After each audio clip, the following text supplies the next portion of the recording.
That explosion happened in a parking structure down on the east end here of South 1st Street. As you can see, the winds are pretty high here. What I'm seeing out here, down trees and a lot of issues. So where I'm standing is really just not passable. And as you look through this hole here, you can see there are more trees down. So there's still a lot of cleanup and a lot of issues. But as I walk around this tree here, this is a good time to remind drivers to be careful as you see drivers exit.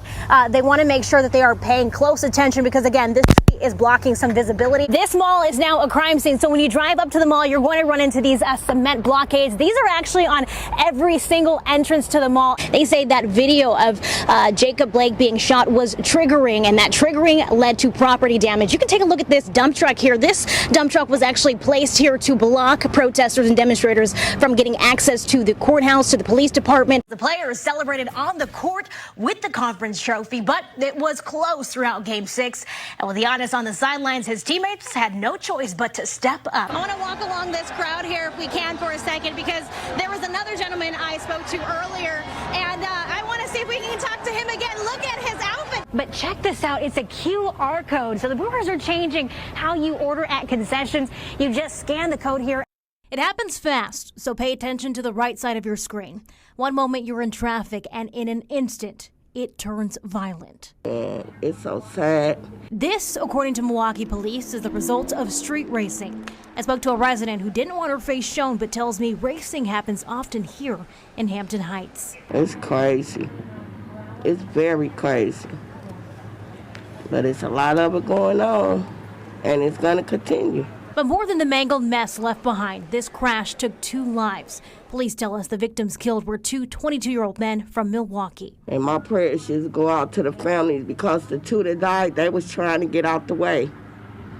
They was trying to get out the way, so they innocent bikes just got caught up. They was trying to get out the way. Police tell me 3 cars were involved, the 2 that were racing and the victim's car that was hit.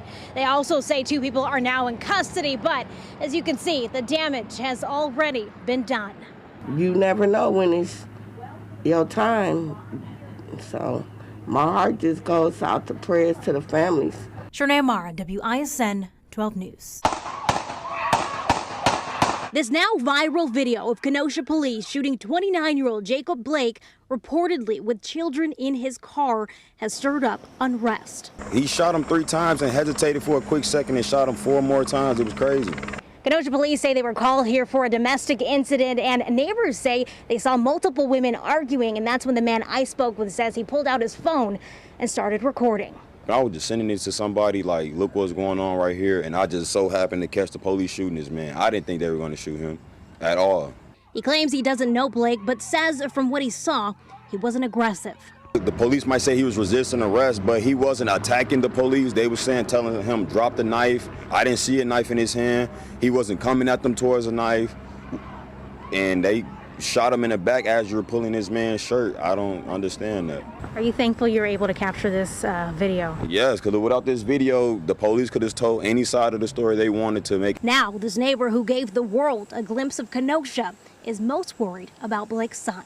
Just seeing his father get shot 7 times by the police, that's going to be traumatizing for him when he grow up. He's not going to forget this moment. Are you going to forget this moment? No, I'm not going to forget it either. Cherney Amhara, WISN 12 News.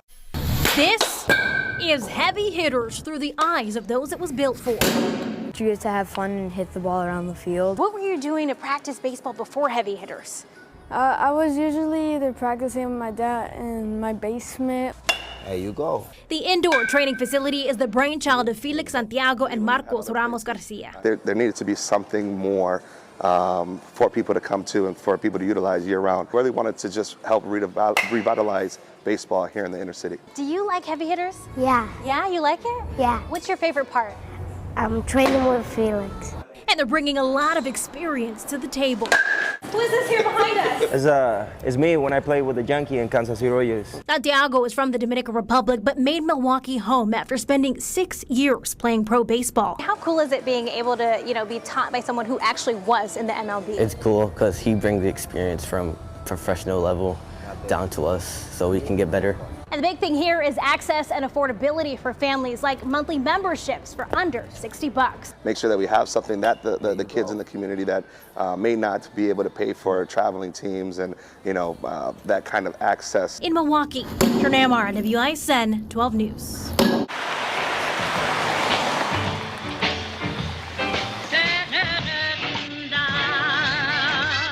Down the longest stretch of West Fond du Lac sits a black brick building, and locked inside lies a whole lot of history. Well, I stayed open all night. I mean, it wasn't no rowdy place. It was a nice place,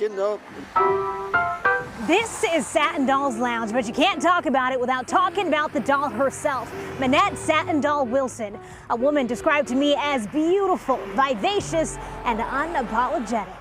She was a nice person, as far as I'm concerned, But she had a loose mouth, She would say anything. And her bar drew in big names like this one, Duke Ellington. She met Duke Ellington in New York. Duke Ellington developed a relationship with her. Duke Ellington would come to Milwaukee on a regular basis. According to historian Claiborne Benson, long before Wilson was a business owner, she was a well-known dancer. As a teenager, not only was she a dancer on tour with Duke Ellington, she was his muse behind the hit Satin Doll. I always say a satin doll is just as pretty inside as she is outside.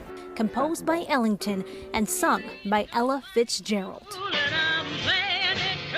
The album becomes nationally one of his favorites.